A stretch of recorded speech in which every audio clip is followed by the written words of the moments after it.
എല്ലാവർക്കും നമസ്കാരം. ഈ വീഡിയോയിൽ നമ്മൾ നോക്കാൻ പോകുന്നത് എങ്ങനെയാണ് ജി സുഡിയിൽ ലോഗിൻ ചെയ്യുന്നതെന്നാണ്. അപ്പോൾ ആദ്യമായി നിങ്ങൾ ഒരു ലോക്ക് സെറ്റ് ചെയ്യണം നിങ്ങളുടെ മൊബൈലിന്. അത് സെറ്റിങ്സിൽ പോയി സെക്യൂരിറ്റി ആൻഡ് ലോക്ക് സ്ക്രീനിൽ പോയി നിങ്ങൾ സ്ക്രീൻ ലോക്ക് ക്ലിക്ക് ചെയ്യുക. അപ്പോൾ അവിടെ നിങ്ങളോട് ഏത് തരം ലോക്കാണ് വേണ്ടതെന്ന് ചോദിക്കുന്നു.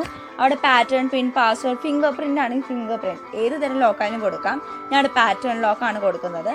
ഓക്കെ, കൺഫേം ക്ലിക്ക് ചെയ്തോടുകൂടി നിങ്ങളുടെ സ്ക്രീൻ ലോക്ക് സെറ്റായി. ഇനി നിങ്ങൾ ഇപ്പോൾ ഒരു ലോക്ക് നിങ്ങൾ ഓൾറെഡി സെറ്റ് ചെയ്തിട്ടുണ്ടെങ്കിൽ വീണ്ടും ഒരു ലോക്ക് പുതിയത് നിർമ്മിക്കണം എന്നില്ല കേട്ടോ. ഓക്കെ, ഇനി നിങ്ങളുടെ പ്ലേ സ്റ്റോറിൽ പോയിട്ട് നിങ്ങളുടെ എല്ലാ ഗൂഗിൾ ആപ്സും അപ്ഡേറ്റഡ് ആണോ നോക്കുക.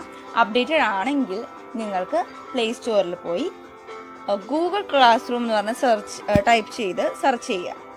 ഓക്കെ, സെർച്ച് ചെയ്യുമ്പോൾ നിങ്ങൾക്ക് ഈ ഗൂഗിൾ ക്ലാസ് റൂം എൻ്റെ ലോഗോ ഇപ്പോൾ കണ്ടു. ഗൂഗിൾ ക്ലാസ് റൂം ആപ്പ് വന്നു. ഇതാണ് ലോഗോ. ഇത് ഒന്ന് നോക്കി വെച്ചോ. ഓക്കെ, ഇനി ഇൻസ്റ്റാൾ ക്ലിക്ക് ചെയ്യുക. അപ്പോൾ നമ്മുടെ ഗൂഗിൾ ക്ലാസ് റൂം ഇൻസ്റ്റാൾ ആവും. ഓക്കെ, ഇൻസ്റ്റാൾ ആയി കഴിഞ്ഞാൽ ഓപ്പൺ ക്ലിക്ക് ചെയ്ത് ഓപ്പൺ ആക്കുക. അപ്പോൾ ഗെറ്റ് സ്റ്റാർട്ടഡ് എന്ന് പറഞ്ഞ് എഴുതി ഒന്ന് കണ്ടില്ലേ, അത് ക്ലിക്ക് ചെയ്യുക. Okay, choose account for class room.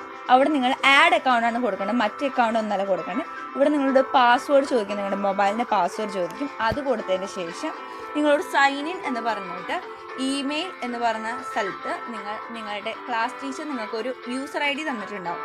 ആ യൂസർ ഐ ഡി അവിടെ ടൈപ്പ് ചെയ്ത് കൊടുക്കുക. ഓക്കെ, അപ്പോൾ ആ യൂസർ ഐ ഡി നിങ്ങൾ ടൈപ്പ് ചെയ്ത് നെക്സ്റ്റ് കൊടുക്കുമ്പോൾ പാസ്വേഡ് ചോദിക്കുന്നു. ഇത് നിങ്ങളുടെ മൊബൈലിൻ്റെ പാസ്വേഡ് അല്ല, സ്കൂൾ ടീച്ചർ തന്നിട്ടുള്ള പാസ്വേഡ് ടൈപ്പ് ചെയ്യുക. നെക്സ്റ്റ് കൊടുക്കുമ്പോൾ സ്ട്രോങ് പാസ്വേഡ് എന്ന് പറഞ്ഞു. ഓക്കെ, ഈ സ്ട്രോങ് പാസ്വേഡ് നിങ്ങൾക്ക് തന്നിട്ടുണ്ടാവും. ആ സ്ട്രോങ് പാസ്വേഡ് ടൈപ്പ് ചെയ്യുക. ഡബിൾ ടൈം ടൈപ്പ് ചെയ്യണം. കൺഫർമേഷന് വേണ്ടിയാണ് 2 തവണ ടൈപ്പ് ചെയ്യാൻ പറയുന്നത്. നെക്സ്റ്റ് കൊടുക്കുമ്പോൾ ചൂസ് യുവർ റോൾ. സ്റ്റുഡൻ്റ് ആണോ ടീച്ചറാണോ എന്ന് ചോദിക്കുന്നത്. ഐ ആം എ സ്റ്റുഡൻറ്റ് എന്ന് പറയുന്നിടത്ത് ക്ലിക്ക് ചെയ്യുക.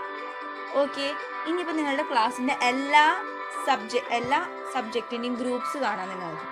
ഓക്കെ, അതിൽ എല്ലാ സബ്ജക്റ്റ് ഗ്രൂപ്പിലും ജോയിൻ ക്ലിക്ക് ചെയ്ത് ജോയിൻ ചെയ്യുക. ഓക്കെ, ഇനിയിപ്പോൾ നിങ്ങൾ ശ്രദ്ധിക്കേണ്ടത് 3 കാര്യങ്ങൾ: user I D, password, strong password.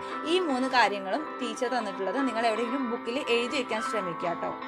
Okay, അത് നമുക്ക് ആവശ്യമുള്ളതാണ്. അപ്പോൾ ഇത്രയേ ഉള്ളൂ. എല്ലാവർക്കും എങ്ങനെയാണ് ജി സുഡിയിൽ ലോഗിൻ ചെയ്യുന്നത് മനസ്സിലായെന്ന് കരുതുന്നു.